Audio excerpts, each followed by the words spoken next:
Hi hello నమస్తే NEET JEE లాంటి competitive ఎగ్జామ్స్కి మీరు ప్రిపేర్ అవుతూ ఉన్నారా? ఎన్ని గంటలు కష్టపడి చదివినా కూడా రిజల్ట్లో మాత్రం మీరు పడినటువంటి కష్టం కనిపించడం లేదా?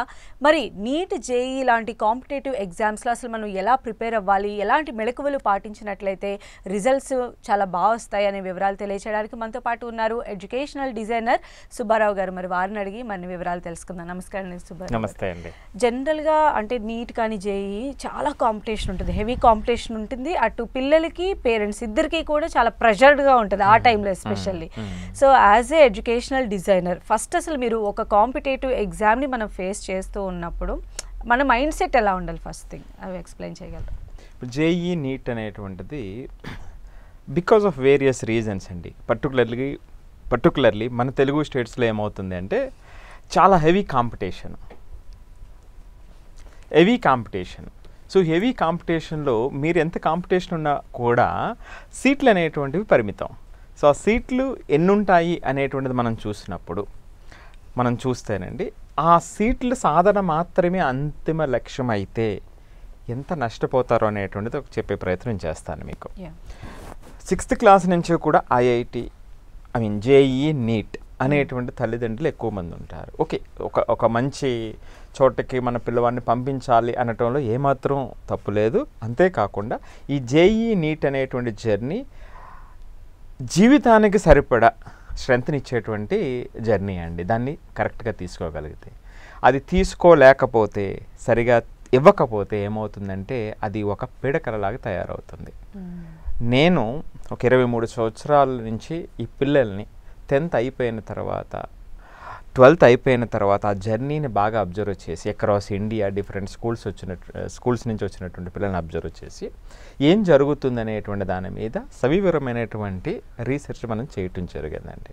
12th తర్వాత ఎక్కువ మందికి ఏమవుతుందంటే 100లో 80 నుంచి 85 మంది పిల్లలకి సెల్ఫ్ డీమోటివేట్ అయిపోతున్నారు. సెల్ఫ్ డీమోటివేట్ అయినప్పుడు అంటే వ్యవస్థ విఫలం అయినట్టే కదండి.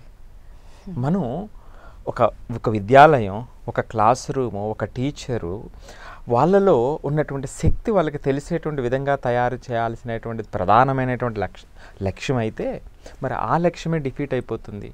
చాలామంది పేరెంట్స్ కూడా అర్థం కాదు, తెలియదు. అలాగనే 12th అయిపోయిన తర్వాత చెప్పుకోలేనటువంటి పరిస్థితి. ఇది వాస్తవం అండి.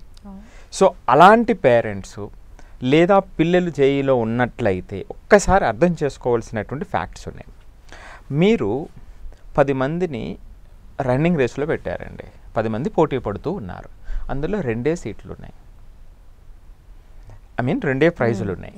అప్పుడు ఎంతమందికి ప్రైజ్ వస్తుందండి? ఇద్దరికి కదా వస్తుంది, మిగిలిన 8 మందికి రాదు కదా.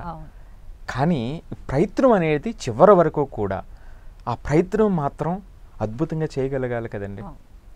కానీ ఇక్కడ కూడా ఏమవుతుందంటే సుమారుగా 13 లక్షల మంది జేఈ ఎగ్జామ్ రాస్తూ ఉంటే 17,000 చిల్లర సీట్లు మాత్రమే ఉన్నాయి. అంటే మీరు ఐఐటి సీటు సంపాదించడం మాత్రమే లక్ష్యం అయితే 100లో 2 కూడా సీట్లు రావండి. 1.7%, 8% వస్తుంది కాలిక్యులేట్ చేస్తే మనం. మరి మిగిలిన అందరినీ కూడా మీరు 98 మందిని ఫెయిల్ చేసేసారు కదా. ఇద్దరికి వస్తుందండి, ఇద్దరు కూడా రాదు. టార్గెట్ ఎప్పుడు 1, 2లో మా పిల్లలు ఉండాలి అన్నదే ఉంటుంది. తప్పులేదు, ఆ 1, 2కి మాత్రం ప్రయత్నం చేయాలి, అది ఖచ్చితంగా చేయాలి. కానీ అది రానప్పటికీ కూడా వాడి యొక్క కాన్ఫిడెన్స్ పోకూడదు కదండి, పోకూడదు కదా. ఇది పాయింట్ నెంబర్ 1. అలాగే నీటికి సంబంధించి సుమారుగా 22 లక్షల మంది రాస్తుంటే ఉన్న సీట్లు 1,15,000 ప్లస్ ఆర్ మైనస్. సో 1,15,000 సీట్లు ఉంది, 22 లక్షల మంది రాస్తున్నారు అంటే అది అరౌండ్ 4 to 5% మధ్యలో వస్తుంది. అంటే అక్కడ నీట్ డాక్టర్ అవ్వటం మాత్రమే నా లక్ష్యం అని అనుకోవడంలో తప్పేమీ లేదు. కానీ అది సాధించకపోయినా నెంబర్ ఆఫ్ ఆప్షన్స్ ఉంటాయి. జీవితం అక్కడితో ఆగిపోదండి. అది పాపం వాళ్ళు అప్పుడే మొదలు పెడతారు జీవితాన్ని.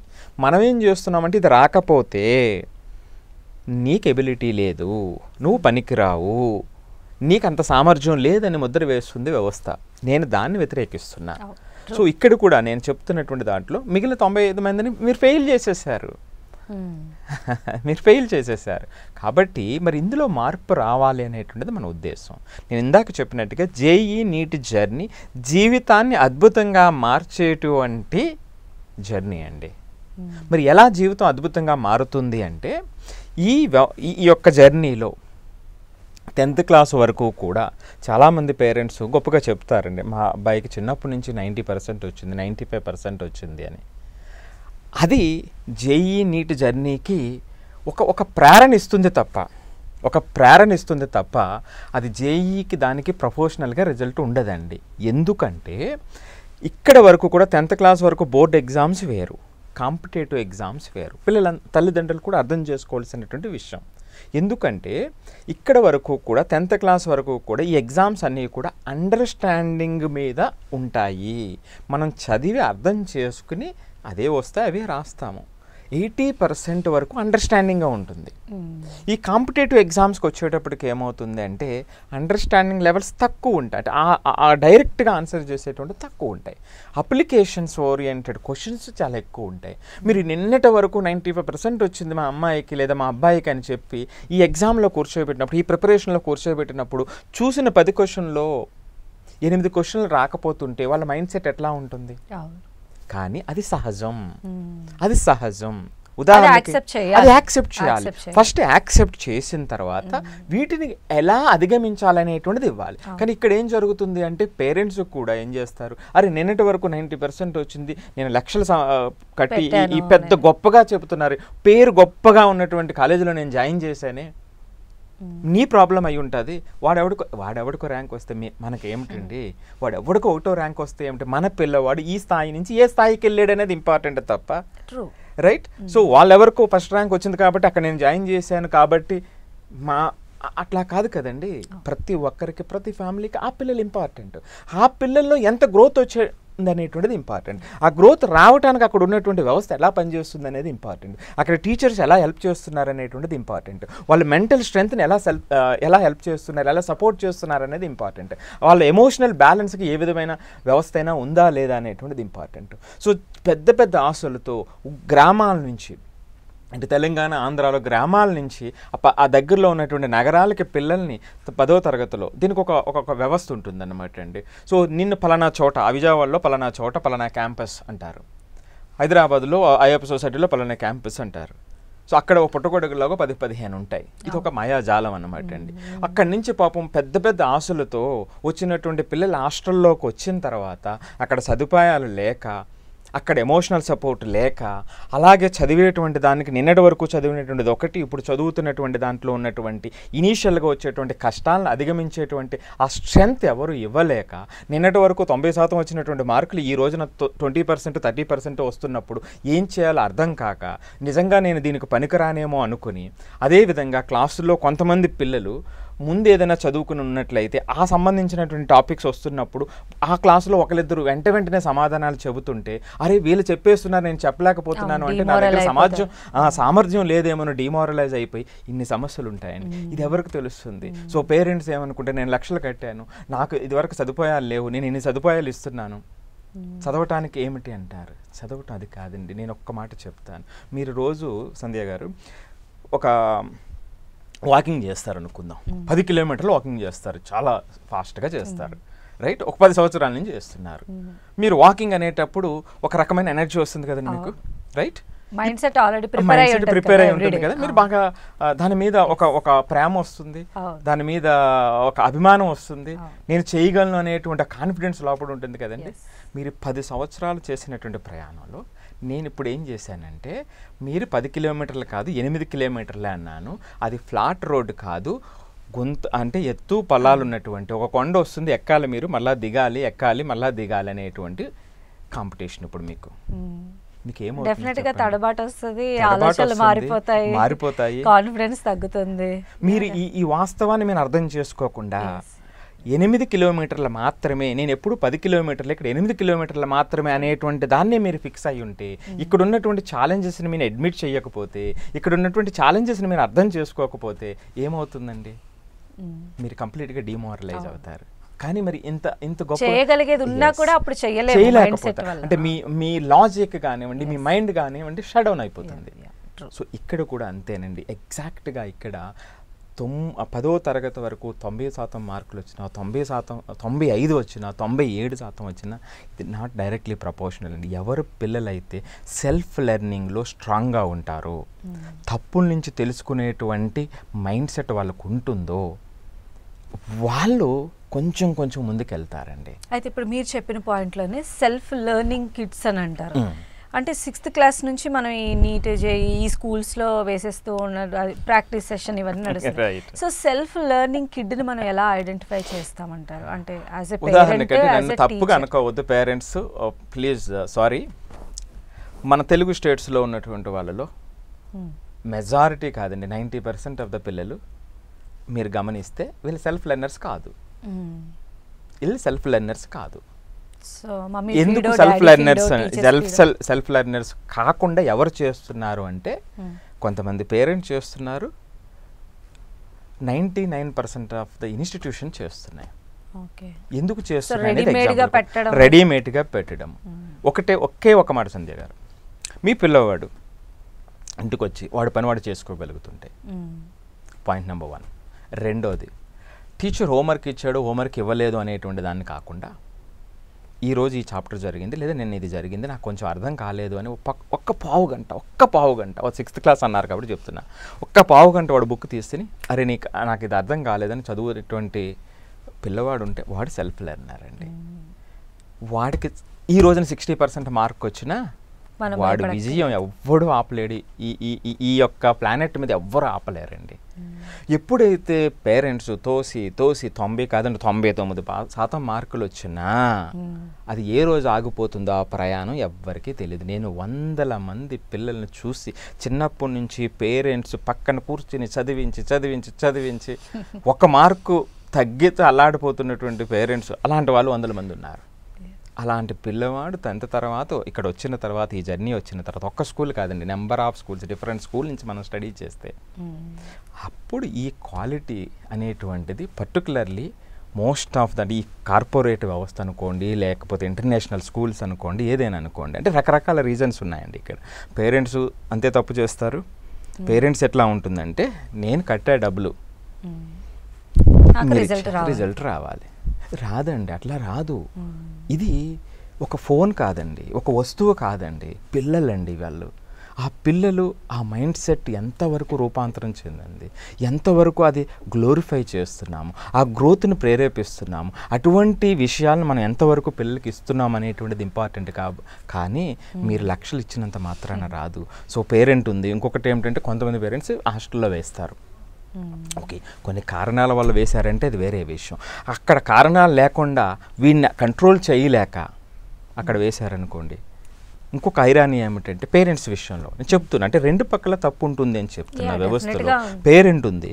సో పేరెంట్ హాస్టల్లో వేసేటువంటి కొంతమంది పేరెంట్స్ విషయంలో, కొంతమంది కదండి, మెజారిటీ పేరెంట్స్లో చాలామంది ఏం చేస్తారంటే వీడు 1-2 పిల్లల్ని భరించలేక వేస్తారు. వాళ్ళ అల్లరిని, లేకపోతే వాడు స్క్రీన్తో ఎక్కువ టైం ఉంటున్నాడు అనేటువంటి వాళ్ళు చేసేవాళ్ళు ఎక్కువ మంది ఉన్నారు అంటున్నాను. ఇప్పుడు నేను అందరినీ కాదు నేను చెప్పట్లా. సో ఎక్కువ మంది ఉంటారు. ఒక్కసారి ఆలోచించండి, 1-2 పిల్లల్ని మీరు కంట్రోల్ చేయలేనప్పుడు ఒక 100 మంది పిల్లల్ని అక్కడ టీచర్ ఎక్కడ? సో దీనికే నేనేంటంటే మన ప్రయాణం ఏమిటంటే ఇన్నోవేటివ్ క్లాసెస్ కానివ్వండి, ఆ ఇన్నోవేటివిజం అనేటువంటిది మనం ప్రమోట్ చేస్తూ వెళ్తున్నాము. దీంట్లో ఏమిటంటే ఈ టీచరు ఈ పేరెంటు చెయ్యి కలపాలి.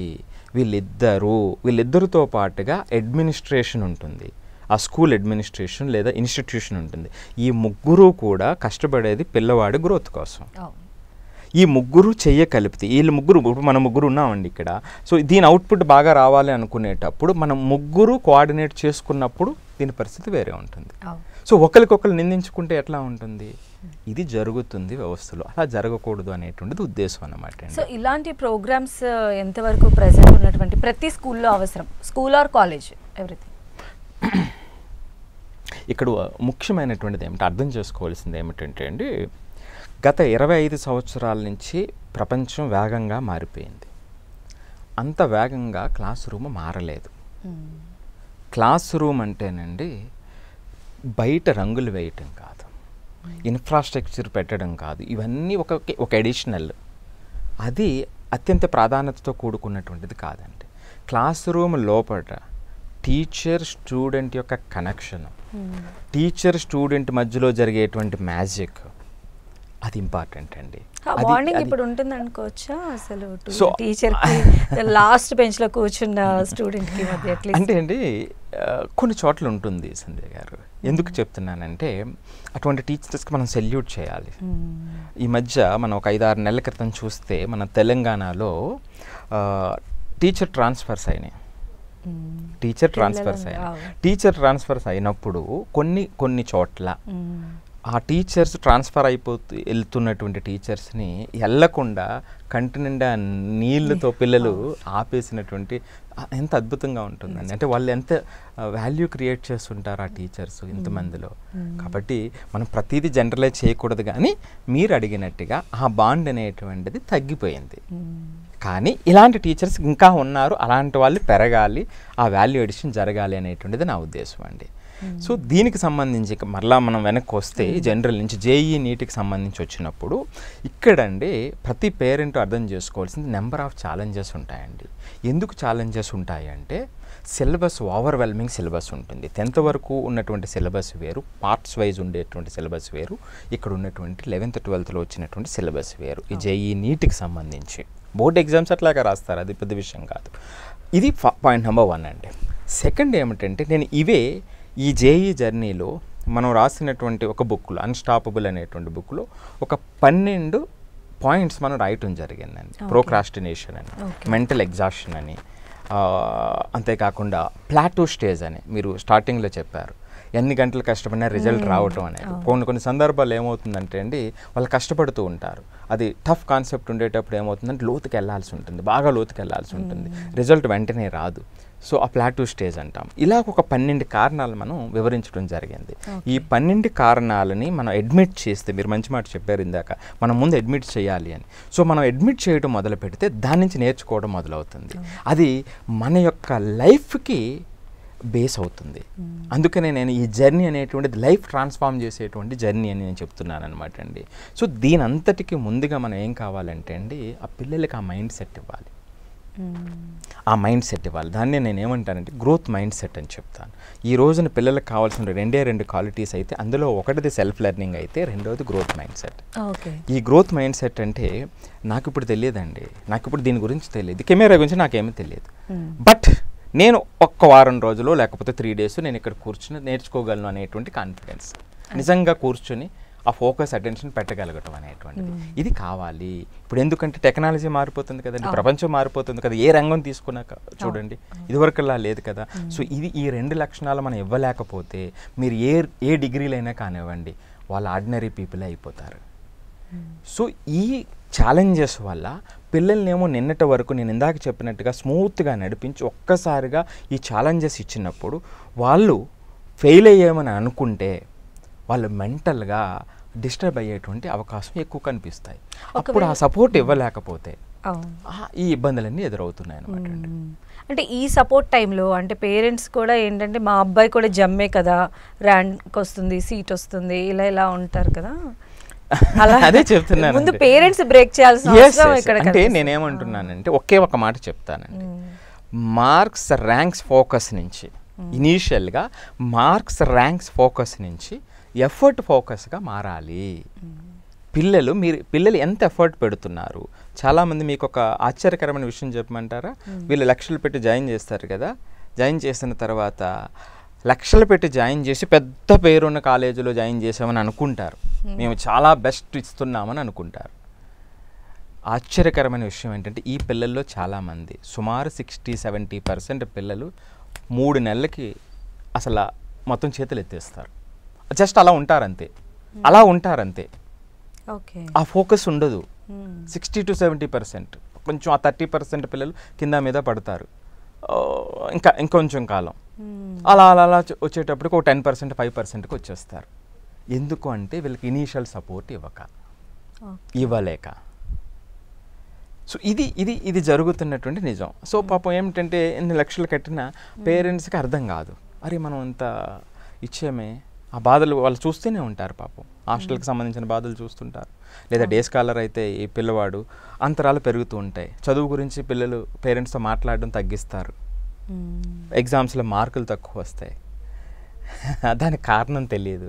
మరి దాన్ని ఒక స్ట్రాటజిక్గా చేయగలిగితేనండి ఆ తప్పుల నుంచి వాళ్ళు నేర్చుకోవడానికి మొదలు పెడితే ఆ పరిస్థితి వేరే ఉంటుంది. మీకు ఒక చిన్న ఎగ్జాంపుల్ చెప్తాను. మనం ఈ మధ్య నీట్ వీడియోస్ అది కూడా చేస్తాం మనం టీవీలో.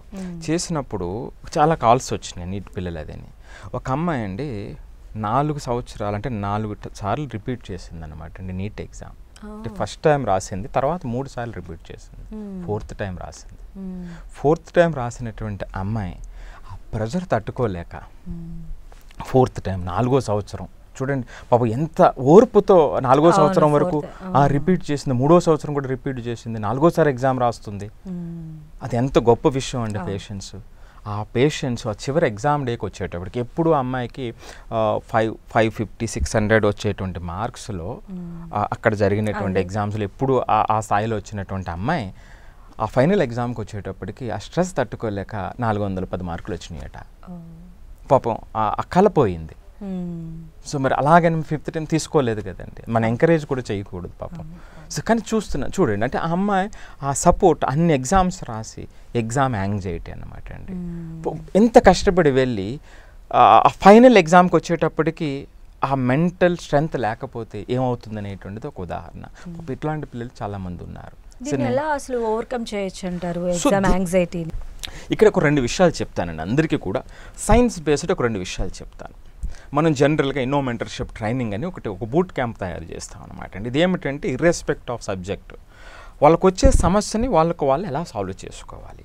ఇప్పుడు నాకు మ్యాథమెటిక్స్లో మార్క్స్ రావట్లేదు, పిల్లలు ఏం చేస్తారో చెప్పమంటారా? అమ్మా నేను నెక్స్ట్ టైం ట్రై చేస్తా, వచ్చేస్తున్నా అంటే చెప్తారు పాపం. అలాగని అందరూ స్కిప్ చేయరండి, కొంతమంది బాగా కష్టపడి చేస్తారు కూడా, కష్టపడతారు కూడా. కానీ ఎగ్జామ్ యొక్క కాంప్లెక్సిటీ వల్ల ఎగ్జామ్లో మార్కులు రాకపోవచ్చు. అలా 2 సార్లు జరగచ్చు, 3 సార్లు జరగచ్చు. ఇటు పేరెంట్స్ ఏమనుకుంటారు, అలా చెప్తుంది కానీ చేయట్లేదు అనుకుంటారు. పాపం ఆ అమ్మాయో లేదా అబ్బాయో కష్టపడి చేస్తున్నారు. అంటే ఇక్కడ ప్రాబ్లం ఏమేమిటంటే చెయ్యాలనే తపనుంది, ఎలా చేయాలనేటువంటి గైడెన్స్ లేదు. మరి మ్యాథమెటిక్స్లో మార్క్స్ రావట్లేదు, ఎక్కడ రావట్లేదు, ఏ టాపిక్లో రావట్లేదు, ఏ మోడల్ ఆఫ్ క్వశ్చన్స్లో రావట్లేదు, నేను ఎక్కడ వీక్గా ఉన్నాను, ఏ క్వశ్చన్ దగ్గర ఎక్కువ స్పెండ్ చేస్తున్నాను, ఎక్కడ నేను పొరపాటు చేస్తున్నాను అనేటువంటి అనాలిసిస్ ఆ స్టూడెంట్ తప్ప ఎవ్వడూ ఇవ్వలేడండి. ఎందుకంటే నేను ఎగ్జామ్ రాస్తాను కాబట్టి నాకు తెలుస్తుంది. సో కాబట్టి వాళ్ళని అది అర్థం చేసుకునే స్థాయికి తీసుకురావాలండి. అలా అంతేకాకుండా రెండవది క్లాసులో ఉండేటప్పుడు ఏమవుతుందంటే కొన్ని కాంప్లెక్స్ టాపిక్స్ వస్తాయి. ఈ ప్రపంచం క్విక్స్ ప్రపంచం అయిపోయింది, వెంటనే రిజల్ట్ రావాలి. కానీ కొన్ని కాంప్లెక్స్ టాపిక్స్ లెర్నింగ్ ప్రాసెస్లో అది డిఫరెంట్గా ఉంటుందండి. ఇప్పుడు వీళ్ళు ఏంటంటే అక్కడే అప్లై చేసినప్పుడు ఒక టాపిక్లో కొంత ఎక్కువ సమయం కేటాయించి ఎక్కువ ప్రిపరేషన్ చేయాల్సి ఉంటుంది. అక్కడ చేయలేనప్పుడు ఫోకస్ అటెన్షన్ తగ్గిపోతుంది, దాని నుంచి దూరం జరుగుతారు. మూడవదండి ఎగ్జామ్కి వెళ్ళిన తర్వాత ఎగ్జామ్ యాంగ్జైటీ మీరు అడిగినట్టుగా, ఈ ఎగ్జామ్ యాంగ్జైటీ కూడా మనం స్టడీ చేసి ఇప్పుడు ఎవరైనా పిల్లలు వస్తే వాళ్ళకు ఒక అనాలిసిస్ ఇస్తాం, ఒక సెల్ఫ్ అనాలిసిస్ షీట్ ఇచ్చి దాని నుంచి మనం ఐడెంటిఫై చేస్తాం. ఈ ఎగ్జామ్ అనాలిసిస్ ఎట్లా ఉంటుందంటేనండి, అది సోషల్ యాంగ్జైటీయా, ఆ పర్సనల్ యాంగ్జైటీ ఉందా, లేదా సబ్జెక్ట్కి రిలేటెడ్ యాంగ్జైటీ ఉందా అనేటువంటిది, ఆ ఎమోషనల్ యాంగ్జైటీ ఉందా అనేటువంటి ఒక 3-4 కోణాల్లో మనం దీన్ని ఇది చేస్తాం. అంటే ఉదాహరణకు మీకు చెప్తా, సోషల్ యాంగ్జైటీ అనుకోండి, నేను ఎగ్జామ్ రాస్తున్నా, మీరేమనుకుంటారు, నా రిలేటివ్స్ ఏమనుకుంటారు, వీళ్ళు ఏమనుకుంటారు, వీళ్ళు అనుకుంటా ఉంటారు, అది ఒక టైప్. రెండవది నేనే అమ్మో రేపు ఎగ్జామ్ ఉంది, నేను ఇందాక చెప్పిన కేసు నీట్ కేసు, రేపు ఎగ్జామ్ ఉంది, నేను ఎలా చేయాలి, ఎలా రాస్తానో లేదో అని అదే ఆలోచనలు తిరుగుతూ ఉంటాయి. రైట్, ఇది రెండో కేసు. అంటే ఇట్లా మనం డివైడ్ చేయాలన్నమాట అండి. అందరికీ ఒకటే కాదు, మనం చాలా లోతైనటువంటి విశ్లేషణ చేసి, ఇప్పుడు సపోజ్ నేను చెప్పిన రెండో కేసు యాంగ్జైటీ ఉందనుకోండి, దానికి సంబంధించి మనం చెప్పే ఇన్స్ట్రక్షన్ వేరేగా ఉండాలి. ఓకే, లేదు సోషల్ యాంగ్జైటీ ఉందనుకోండి, దానికి సంబంధించిన ఇన్స్ట్రక్షన్ వేరేగా ఉండాలి. సో ఇది మనం తెలియకుండా చెప్తే అది మళ్ళీ రిపీట్ అవుతుంది అనమాట. ఇక్కడ మనం చెప్పేటువంటిది ఏమిటంటే అండి, జనరల్గా అందరి పేరెంట్స్కి అర్థమయ్యేటువంటి విధంగా ఫస్ట్ స్టెప్లో ఏమిటంటే ESR అంటామండి. ఈ అంటే ఎన్కోడింగ్ అనమాట అండి. ఈ ఎన్కోడింగ్ అంటే బ్రెయిన్ ఎప్పుడూ కూడానండి మనకి మోర్ ఫోకస్ అండ్ అటెన్షన్తో ఉన్నప్పుడే ఎక్కువ రిసీవ్ చేసుకుంటుందండి. ఎప్పుడైతే ఆ భయం ఉందో ఆ భయంతో ఉండేటప్పుడు మనం రిసీవింగ్ అనేటువంటిది, ఆ రిసెప్షన్ అనేది తగ్గిపోతుంది. సో ఇది స్టెప్ 1 అండి. రెండవది స్టోరేజ్ అండి. ఇదేమిటంటే ఈ స్టోరేజ్ ఏమిటంటే మనకి స్లీప్ వల్ల కానివ్వండి, మంచి డైట్ వల్ల కానివ్వండి, ఎక్సర్సైజ్ వల్ల కానివ్వండి, ఈ మూడింటి వల్ల కూడా ఆ మైండ్ ఆ స్టోరేజ్ని చేసుకుంటుంది. అంటే ఇప్పుడు మనం ఎంత చదివిన తర్వాత చక్కగా 6 to 8 hours పడుకోవాలి ఆ పిల్లలు. అది ఆ స్టోరేజ్ అనేటువంటి సైన్స్ చెప్తున్నాను, న్యూరో సైన్స్ చెప్తున్నాను. కానీ ఇప్పుడు జరుగుతున్నది ఏమిటంటే చాలామంది పిల్లలు, కొంతమంది 10 వరకు మొదలు పెట్టరండి. 10 గంటలకు మొదలుపెట్టి 2 దాకా, 12 దాకా, 1 గంట దాకా చదువుతారు. మళ్ళీ ఉదయాన్నే మళ్ళీ కాలేజీకి వెళ్తారు, అక్కడ పడుకుంటారు. సో చూడండి, సో ఇది అంటే ఇలా జరుగుతుంది. ఇవి మార్చాలి అంటారు, హ్యాబిట్ మారాలి. రెండవది స్టోరేజ్ అని చెప్పాను కదండి. మూడవది రిట్రీవల్ అండి. మరి రిట్రీవల్ అంటే ఏమిటంటే మనం చదివినటువంటి దాన్ని టెస్ట్ చేసుకోవటం. సో ఇందాక స్టోరేజ్లో ఒకటి ఏంటంటే ఈ హ్యాబిట్స్ వల్ల ఒకటి స్టోరేజ్ రావడానికి ఒకటి అవకాశం. రెండవది స్పేషల్ లెర్నింగ్ అంటాం. అంటే ఈ రోజు చదివినటువంటిది మళ్ళీ 2 రోజుల తర్వాత, 3 రోజుల తర్వాత మళ్ళీ చదవటం అన్నమాట అండి. అది స్పేషల్ లెర్నింగ్ అంటే ఈ రెండు కలిపి స్టోరేజ్కి దోహదం చేస్తాయి. మూడోది రిట్రీవల్ అంటే ఏమిటంటే మనమే సెల్ఫ్ టెస్ట్ చేసుకోవటం. ఒక క్వశ్చనరీ తీసుకుని మనం చేయటం, లేదా కాలేజీలో వీకెండ్ ఎగ్జామ్స్ రాసినప్పుడు దాన్ని సీరియస్గా తీసుకుని ఎగ్జామ్ రాయటం. సో ఎంతవరకు గుర్తుపెట్టుకోగలిగాను, ఎంతవరకు అప్లై చేయగలుగుతున్నాను, వేటిలో అప్లై చేయగలుగుతున్నాను, వేటిలో అప్లై చేయలేకపోతున్నాను అనేటువంటి ఆలోచన మీరు నేను కాదు, ఆ రాసే పిల్లవాడిలో మనం ఆ రకమైన ఆలోచన మనం ఇవ్వగలిగితేనండి కొన్ని రోజుల్లో వాళ్ళు వచ్చేటువంటి మార్పు వేరే ఉంటుంది. ఇది వాళ్ళు ముందుగా చేయాల్సినటువంటి స్టేజ్ అండి. తర్వాత రెండో స్టెప్లో ఏమిటంటే ఒక నమ్మక వ్యవస్థను వాళ్ళకి అప్లై చేయగలగాలి. ఏమిటి అది అంటేనండి, సైన్స్ చెబుతున్నటువంటిది ఏమిటంటే న్యూరోప్లాస్టిసిటీ అంటారు. బ్రెయిన్ అనేటువంటిది లిమిటెడ్గా ఉండదు, మనం దాన్ని రీవైర్ చెయ్యొచ్చు. మనం నేర్చుకోవటం మొదలు పెడితే నేర్చుకుంటూ ఉంటే అది స్ట్రెంథన్ అవుతుంది. దీన్నే న్యూరోప్లాస్టిసిటీ అంటారంటే. సో ఇది వాళ్ళకి అర్థమయ్యేటట్టు చెప్పాలి. నాన్న నీకు ఈ రోజు ఉన్నటువంటి సామర్థ్యం ఇది కాదు, నువ్వు ముందు ప్రయత్నం చెయ్యి. ప్రయత్నం చేసేటప్పుడు వచ్చే చిన్న విజయాలు వాళ్ళు గుర్తించే విధంగా మన వ్యవస్థను ఏర్పాటు చేస్తే అప్పుడు వాళ్ళతో చేసే ప్రయాణం అద్భుతమైనటువంటి విజయాల దిశగా సాగుతుందండి. మూడోది ఏమిటంటే అండి, ఇక్కడ అమిగ్డాలా ఐజాక్ అంటాం సైకాలజీలో. ఇదేమిటంటే అండి, స్ట్రెస్ ఉండేటప్పుడు లాజికల్ థింకింగ్ పోతుంది. నేను ఇందాక ఎగ్జాంపుల్ చెప్పాను, ఒక లైవ్ ఎగ్జాంపుల్. అమ్మాయి స్ట్రెస్తో ఎగ్జామ్కి వెళ్ళింది, లాజిక్గా థింక్ చేయడం తగ్గిపోతుంది. సో మరి ఇలాగా ఈ ప్రెషర్ ఉన్నప్పుడు, ఈ ఫియర్ ఉండేటప్పుడు వీళ్ళకి తెలియకుండా ఏమిటంటే ఆ స్ట్రెస్ ఎక్కువ అవుతున్నప్పుడు ఆ అమిగ్డాలా ఐజాక్ అంటే ఆ లాజిక్ అనేటువంటిది మిస్ అయిపోతారు. చదివేటప్పుడు లాజిక్లో చేయలేకపోతారు, అప్లై చేసేటప్పుడు చేయలేకపోతారు. సో ఆటోమేటిక్గా వాళ్ళు ఏమవుతుంది అంటే వాళ్ళు డిమోటివేట్ అయిపోతారు. సో దీనికి ఏమిటంటే కొన్ని టెక్నిక్స్ వాళ్ళకి నేర్పాలండి. ఎక్సర్సైజు మినిమం 20 minutes అయినా ఎక్సర్సైజ్ వాళ్ళకి నేర్పేటువంటి ప్రయత్నం చేయించాలి. వాళ్ళ హ్యాబిట్స్లో భాగం చేయాలి. నిద్ర పడుకునేటువంటి ఎక్సర్సైజ్ అంటే బరువులు ఎత్తకూడదు కూడా ఆ వయసులో. వాళ్ళు జస్ట్ ఏంటంటే వాకింగ్ కానివ్వండి, ఆడుకోవడం కానివ్వండి, లేదు అంటే రన్నింగ్ కానివ్వండి, స్కిప్పింగ్ కానివ్వండి, ఏదో ఒకటి చిన్న అట్లీస్ట్ 20 minutes. మనమేమో ఉదయం సాయంత్రం దాకా ఒక కోళ్ళ ఫారంలో పెట్టినటువంటి పరిస్థితి, అదొక దారుణమైనటువంటి విషయం అండి. సో ఇది ఒకటి చేయటం. మూడవదండి, స్ట్రెస్ అనేటువంటిది కామన్ అండి. స్ట్రెస్ ఫ్రీ అని అనుకోవద్దు పిల్లలండి. స్ట్రెస్ నేనేం చెప్తానంటే స్ట్రెస్ మేనేజబుల్ అని చెప్తాను. అంటే స్ట్రెస్ని మేనేజ్ చేసే విధంగా పిల్లల్ని తయారు చేయండి. స్ట్రెస్ ఫ్రీ చేస్తానంటే రేపొద్దుట వాడికి ఫెయిల్ అయ్యాడు అంటే, లేకపోతే వాడు అపజయాన్ని ఎదుర్కొన్నట్లయితే ఎవడు కంట్రోల్ చేస్తాడండి?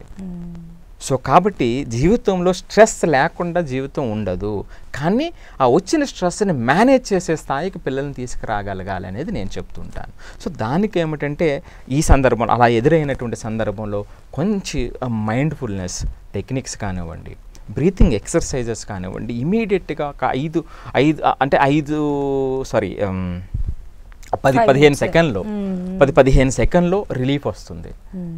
సో ఈ విధమైనటువంటి ఇప్పుడు నేను చెప్పాను కదండి, ముందు ఇలా ఉంటుంది సైన్స్ ప్రకారం, తర్వాత ఇలాంటి ఇబ్బందులు ఎదురవుతాయి, వీటికి మనం వాళ్ళని రెడీ చేయాల్సినటువంటి అవసరం ఉంది అనేటువంటిది నా ఉద్దేశం అన్నమాట అండి. సో ఈ విధంగా చేస్తేనండి పిల్లలు రోజు వాళ్ళు ఛాలెంజ్ చేసుకుని వెళ్ళేటువంటి జర్నీ చాలా చాలా అద్భుతంగా ఉంటుందండి. అయితే ఇట్లాంటి ఇప్పుడు మీరు చెప్తున్న టిప్స్ ఇవన్నీ కూడా అటు పేరెంట్, ఇటు స్టూడెంట్, అటు స్కూలు 3 సైడ్ నుంచి రావాల్సి. కరెక్ట్. అందుకే అప్పుడు నేను చెప్తున్నది ఏమిటంటే అండి, మనం ఇప్పుడు వ్యవస్థలో ఆ ఎకో సిస్టమ్ని తీసుకురావాలి. యాజ్ ఏ పేరెంట్గా మీరు యాజ్ ఏ పేరెంట్ అనుకోండి, మీరు బాధ్యత ఏమిటంటే ఆ ఎమోషనల్ కనెక్ట్ మీరు పిల్లలకి ఇస్తే చాలు. ఆ కావలసినప్పుడు వాళ్ళకి కావాల్సినటువంటి ఎమోషనల్ సపోర్ట్ ఇస్తే చాలు. నేను టీచర్ని అనుకుందాం, వీళ్ళని ఈ లెర్నింగ్లో వచ్చేటువంటి ఇబ్బందులు అర్థం చేసుకునేటువంటి బాధ్యత నాది. ఇన్స్టిట్యూట్ మన ఇద్దరిని ఒక థాట్లో ఉంచి సపోర్ట్ చేయటం అనేటువంటిది వాళ్ళ బాధ్యత. ఈ 3 కరెక్ట్గా ఉంటే అండి పిల్లవాడు ఆటోమేటిక్గా వాళ్ళు వికసించడం అనేది తప్పనిసరి అండి. ఇంకా వేరే ఉద్దేశం ఏమి ఉండదు. వాళ్ళు పాపం అంటే ఆ మనసు చాలా అంటే స్వచ్ఛంగా ఉంటుందండి ఆ పిల్లలు. అంటే మీరు వాళ్ళు ఏదైనా మాట్లాడినివ్వండి, నేను ట్రై చేశాను మేడం. అసలు వినేటువంటి పిల్లలు ఒక 60 మందిని తీసుకుని టీచర్స్ దండం పెట్టి, అరే బాబు వీళ్ళతో మనకు కష్టం అనే పిల్లలు నేను తీసుకుని ఓర్పుగా వాళ్ళతో చేస్తే అండి, కాకపోతే 60 రోజులు పట్టింది. 60 రోజులు పట్టిన తర్వాత వాళ్ళ చదువు విషయంలో వాళ్ళ దృక్పథం మారిపోయింది. నేను వెంటనే 90 మార్కులు వచ్చాయని చెప్పట్లేదు, చదువు విషయంలో గౌరవం పెరిగింది, టీచర్స్ విషయంలో గౌరవం పెరిగింది. పేషెన్స్తో ఒక 60 రోజులు ట్రై చేస్తే ఆ ఎక్స్ట్రీమ్గా ఉన్నటువంటి పిల్లల్ని కూడా మార్చేము. సో కాబట్టి పిల్లలు ఇప్పుడు ఈ రోజున వాళ్ళు ఎలాగైనా ఉండొచ్చు అండి, డిజిటల్గా అంటే ఒక రెక్లెస్ బిహేవియర్లో ఉండొచ్చు, ఏదైనా ఉండొచ్చు. వాళ్ళు చిన్నపిల్లలు అండి, వాళ్ళకి సరైన విధంగా మనం చెప్పడం మొదలు పెడితే ఆ వేరే ఉంటుందండి. సో అలాగే పేరెంట్స్కి నేను చెప్పేది ఏమిటంటే వాళ్ళు మీ పిల్లలు వాళ్ళు. సో ఆ మీ పిల్లలు కాబట్టి ఆ చూసేటువంటి విధానం ఆ ఇన్స్ట్రక్షన్లో మార్పు వస్తే ఇమీడియట్గా చేంజ్ వస్తుంది. నేను చాలామందిని చూసి చెప్తున్నటువంటి మాట. నాకు అందుకే ఆ పిల్లలంటే అంత ప్రేమ ఉంటుంది. సో మనం చెప్పేటువంటిది కరెక్ట్గా చెప్పగలిగితే వాళ్ళు మొదలు పెడతారండి. కాకపోతే ఈరోజు మొదలు పెట్టకపోవచ్చు, కొంతమందికి 5 సార్లు చెప్పాలి, కొంతమందికి 2 సార్లు చెప్పాలి. అవునవును. అయితే ఇప్పుడు ఉన్నటువంటి కాంపిటేటివ్ ఎగ్జామ్స్ విషయం కానీ ఇలాంటివి ఎగ్జామ్స్ విషయానికి వచ్చినప్పుడు మాత్రం అంటే నిజంగా అవర్స్ వాళ్ళని ఏంటంటే ఒక రూమ్లో పెట్టేస్తూ ఉంటారు, ఫుడ్ కూడా అక్కడికే తీసుకెళ్ళి ఇచ్చేస్తూ ఉంటారు పేరెంట్స్ వాళ్ళు. ఇప్పుడు మీరు చెప్పినటువంటి ఇవన్నీ కనుక పాటించినట్లయితే నిజంగా వాళ్ళు అన్నన్ని గంటలు చదవాల్సినటువంటి నెసెసిటీ ఉంటుందా, లేదా స్మార్ట్గా చదువు? మీరు అన్ని గంటలు నేనంటే ఇక్కడ మీకు కొంచెం డిఫర్ అవుతాను. అన్ని గంటలు ఉన్నారంటున్నారా, అన్ని గంటలు చదువుతున్నారంటున్నారా? అన్ని గంటలు ఉంచుతున్నారంటున్నారు కదా. దట్స్ ద డిఫరెన్స్ అండి. అన్ని గంటలు మనం ఉంచుతున్నామా, అన్ని గంటలు వాళ్ళు ప్రొడక్టివ్గా వర్క్ చేస్తున్నారు అనేది క్వశ్చన్ నెంబర్ 1 అండి. సో అన్ని గంటలు చేయాల్సినటువంటి దానికి సపోర్టు ఏదైనా ఒక బ్రెయిన్ చూడండి, ఉదయం నుంచి సాయంత్రం వరకు 365 రోజులు అలా కూర్చోబెడితే అది ఏమవుతుందండి, డమ్ అయిపోతుంది. సో అదే జరుగుతుంది 70-80%. పాపం ఒక 10-20% పిల్లలు ఉంటారండి, వాళ్ళు దాన్ని కూడా ఎదిరించి వెళ్ళేటువంటి పిల్లలు ఉంటారు, వాళ్ళు ఎక్సెప్షనల్. కానీ ఎక్కువ మందిని మనం పాడు చేస్తున్నాం, చాలా తక్కువ మందికి హెల్ప్ చేస్తున్నాం, ఎక్కువ మందిని పాడు చేస్తున్నాం అనేది నేను గ్రౌండ్ లెవెల్లో నా రీసెర్చ్ చెప్తున్నట్టు. తక్కువ మందిని హెల్ప్ చేస్తూ ఎక్కువ మందిని పాడు చేస్తున్నాము. సో ఇన్ని గంటలు కాదు, వీళ్ళకి పర్టికులర్గా 11th 12th వరకు ఉన్నటువంటి వాళ్ళు, వీళ్ళకి చదువు ఒకటే కాదండి, అకాడమిక్ స్ట్రెంగ్త్ మాత్రమే కాదు, ఫిజికల్ స్ట్రెంగ్త్ కావాలి, ఎమోషనల్ స్ట్రెంగ్త్ కావాలి. సో అప్పుడే ఒక మెంటల్ బ్యాలెన్స్ ఉంటుంది. ఇవి లేనటువంటి సందర్భంలో మనం చూస్తున్నాం కదండి, పిల్లలంతా పేరెంట్స్ అంతా కూడా పాపం వాళ్ళకి హ్యాట్స్ ఆఫ్, ఎంతో ఖర్చు పెట్టి స్థాయికి మించి వాళ్ళకి చదువు చెప్పించాలనేటువంటిది ఓకే, కానీ అది సరైన దారిలో వెళ్ళకపోతే, ఇప్పుడు వాళ్ళకి ఫిజికల్ స్ట్రెంత్ లేకపోయినా ఎమోషనల్ స్ట్రెంత్ లేకపోయినా బాధపడేది మొత్తం వాళ్ళే అవుతారండి. మనం చూస్తున్నాం కదండి, ఈ రోజున సమాజంలో చూస్తున్నాం కదా, ఎంతో ఉన్నత స్థితిలో ఉండేటువంటి వాళ్ళు అండి, ఆ ఎమోషనల్ బ్యాలెన్స్ లేనటువంటి వ్యక్తులు ఎలా కింద పడిపోతున్నారు. కనీసం ఆ భార్యతో ఉండేటువంటి ఆ యొక్క బ్యాలెన్స్ కూడా లేనటువంటి సందర్భాలు మనం చూస్తూ ఉన్నాం. సో తల్లిదండ్రులను చూడనటువంటి పరిస్థితి చూస్తూ ఉన్నాం. సో ఇవన్నీ కూడా ఇది ఒక్క రోజులో వచ్చేవి కాదు సంధ్య గారు, ఇది చిన్నప్పటి నుంచి అలా పెరుగుతున్నటువంటి. అందుకే అందరికీ చెప్పేటువంటిది మనం చూడాల్సినటువంటిది అకాడమిక్స్ అనేది 20%, దానితో పాటుగా మిగిలిన 75% కూడా మనం కేర్ తీసుకోవాలి. ఇంకొక ముఖ్యమైనటువంటి విషయం, ఈ రోజు ఉన్నటువంటి పరిస్థితుల్లో 12th తర్వాత పిల్లలు మన ఇంట్లో కూడా చుట్టం చూపుగా అయిపోతారు. వాళ్ళు ఎక్కడో జాయిన్ అవుతారు, తర్వాత జాబ్ అవుతుంది, ఇంకా సంవత్సరానికి కొన్ని రోజులు మాత్రమే మనకు వచ్చేటువంటి పరిస్థితి. సో అందుకని ఆ 12th వరకు మనం ఎంతవరకు శక్తిని ఇవ్వగలమో వాళ్ళని, ఎంత పాజిటివిటీని వాళ్ళకి ఇవ్వగలమో అంతా ఇవ్వగలిగితేనండి వాళ్ళ లైఫ్ వాళ్ళు చేస్తూ ఉంటారు. అల్టిమేట్గా పేరెంట్స్ అయినా ఒకవేళ వాళ్ళు చదువుకున్న స్కూల్స్ అయినా కోరుకునేవి అవే కదా. మన దగ్గర నుంచి ఒక స్టూడెంట్ బయటకు వెళ్ళాడంటే వాడు గొప్పగా ఉండాలని ఉండాలి కదండి. సార్ ఫైనల్గా ఏం చెప్తారు సార్ ఇప్పుడు ఉన్నటువంటి పిల్లలు కానీ పేరెంట్స్ కానీ ఒక స్టూడెంట్కి సంబంధించిన టీచర్స్ విషయంలో కానీ ఫైనల్గా ఏం చెప్పాలనుకుంటున్నారు? ఇలా ప్రెషర్డ్గా వెళ్లకుండా ప్లెజర్ జర్నీ వాళ్ళ ఎడ్యుకేషన్లో ఉండాలంటే ఏం చేయాలి? ఇది గ్రోత్ ఓరియంటెడ్గా ఇన్స్ట్రక్షన్ మారాలండి. మార్క్స్ ర్యాంక్స్ ఎగ్జామ్ రాసిన తర్వాత చివర్లో వస్తాయి, ముందులో రావు. ముందు నేను రెడీ అవ్వాలి, నేను మెంటల్గా స్ట్రాంగ్ అవ్వాలి, నా ఎఫర్ట్స్ మీద కంట్రోల్ నాకు రావాలి, నేను దాని మీద నమ్మకం వస్తే అప్పుడు పోటీలో నిలబడగలుగుతాను. ఇవేమీ లేకుండా నన్ను పోటీలో తోస్తే ఎట్లాగా? సో కాబట్టి ఈ జర్నీలో ఇనీషియల్ డేస్ ఆ సపోర్ట్ వాళ్ళకి ఇవ్వాలి. అంతేకాకుండా పిల్లల్ని గ్రోత్ ఓరియంటెడ్గా, ఎగ్జాంపుల్ ఏమిటంటే ఇప్పుడు ఈ రోజున 25% మార్క్స్ వస్తే దాన్ని 26%, 27% వచ్చిన ఆ విజయం వాడికి తెలియాలన్నమాట. దీన్నే డోపిమన్ ఎఫెక్ట్ అంటారు. డోపిమన్ అనేది మనకు తెలిసిందే కదండి. ఆ డోపిమన్ ఏం చేస్తుందంటే మన బ్రెయిన్ కూడా కోరుకుంటుందండి.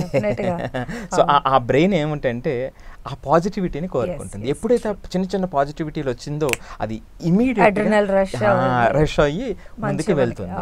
సో ఆ పాజిటివ్ డోపిమన్ రిలీజ్ చేయాలి అంటే ఆ చిన్న నేను సైన్స్ ప్రకారం చెప్తున్నానండి ఇది. సో చిన్న విజయాలు అంటే దాన్ని గ్రోత్ మైండ్ సెట్ అంటున్నా. ఆ గ్రోత్ ఓరియంటెడ్గా వాళ్ళు ఆలోచించేటువంటి దిశగా వెళ్ళాలి.